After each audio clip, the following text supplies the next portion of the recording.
ஹே hi எல்லாருக்கும் வணக்கம். Welcome to Devishri bites. என்ன குழம்பு வைக்கிறதுன்னு கன்ஃபியூஸாக இருக்கா? காய்கறி இல்லைனாலும் 10 நிமிஷத்தில் மீன் குழம்பு டேஸ்ட்டில் இந்த தக்காளி குழம்பு வச்சிடலாம். இதுக்கு நான் ஒரு நெல்லிக்காய் சைஸ் அளவுக்கு புளி நனைய போட்டிருக்கேன். 3 தக்காளி, 2 மிளகாய், 2 வெள்ளைப்பூடு, 1 டீஸ்பூன் வத்தப்பொடி, 2 டீஸ்பூன் கொத்தமல்லி பொடி, ஒரு கைப்பிடி அளவுக்கு சின்ன வெங்காயம். நான் தக்காளியே ரொம்ப குட்டி குட்டியாக வெட்டியிருக்கேன். அப்போ தான் குழம்போட இது நல்லா மிங்கிள் ஆகி நல்ல ஜூஸியான ஒரு ஃப்ளேவர் கிடைக்கும். அதுவும் இல்லாமல் தக்காளி வதங்குறதுக்கு ரொம்ப நேரம் ஆகாது, சீக்கிரமாகவே செஞ்சிடலாம்.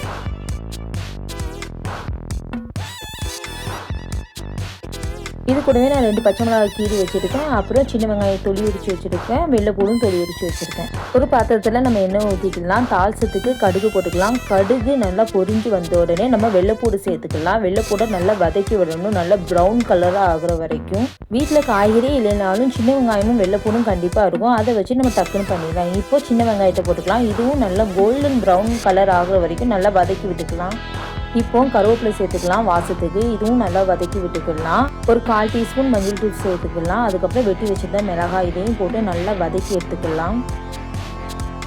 இப்போ எல்லாமே நல்லா கலர் மாறிடுச்சு. இப்போ நம்ம தக்காளி சேர்த்துக்கலாம். தக்காளி நல்லா ஜூஸியாக ஆகிற வரைக்கும் வதக்கி விட்டுக்கிட்டே இருக்கணும்.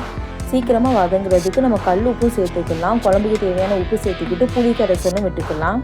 இந்த பக்கம் குழம்பு நல்லா கொதி வரட்டும். நம்ம குழம்புக்கு தேவையான மசாலா ரெடி பண்ணிடலாம். இப்போ மிக்சர் ஜாரில் 1 டேபிள் ஸ்பூன் வத்தப்பொடி, 2 டேபிள் ஸ்பூன் கொத்தமல்லி பொடி, அதுக்கப்புறம் சின்ன வெங்காயம், கொஞ்சோண்டு தேங்காய், கொஞ்சோண்டு சீரகம், இது நல்லா மைய அரைச்சி எடுத்துகிட்டு வந்துக்கலாம்.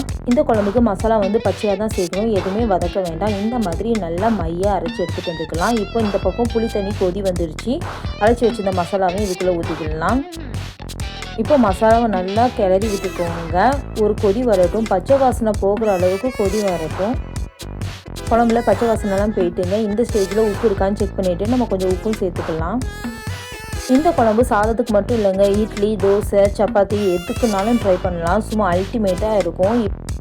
இப்போ லாஸ்ட்டாக நறுக்கி வச்சுருந்த கொத்தமல்லியை இது மேலே தூவிட வேண்டியதான். அந்த குழம்புக்கு டேஸ்ட்டு இந்த கொத்தமல்லி தாங்க. அவ்வளோதாங்க, நம்மளுக்கு ஈஸியாக தக்காளி குழம்பு 10 நிமிஷத்தில் ரெடி ஆகிரும். வாசனையே சும்மா கமகமன்னு வருதுங்க. இந்த ரெசிபியை கண்டிப்பாக ட்ரை பண்ணி பாருங்கள்.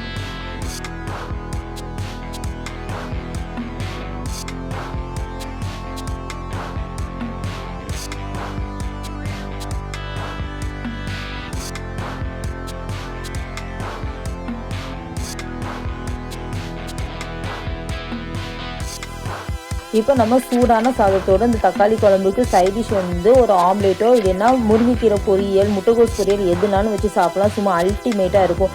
இந்த ரெசிபி உங்களுக்கு பிடிச்சிருக்குன்னா நம்ம சேனலை ஃபாலோ பண்ணிக்கோங்க, ஷேர் பண்ணிக்கோங்க, மறக்காமல் சேவ் பண்ணி வச்சுக்கோங்க. எப்படி இருக்குன்னு செஞ்சு பார்த்துட்டு கமெண்ட்டில் சொல்லுங்கள். இன்னும் என்ன பார்க்குறீங்க? ஃபாலோ பண்ணிட்டீங்களா? அப்போ ஒரு வாய் சாப்பிட்டு தான் பாருங்கள். தேங்க்யூ.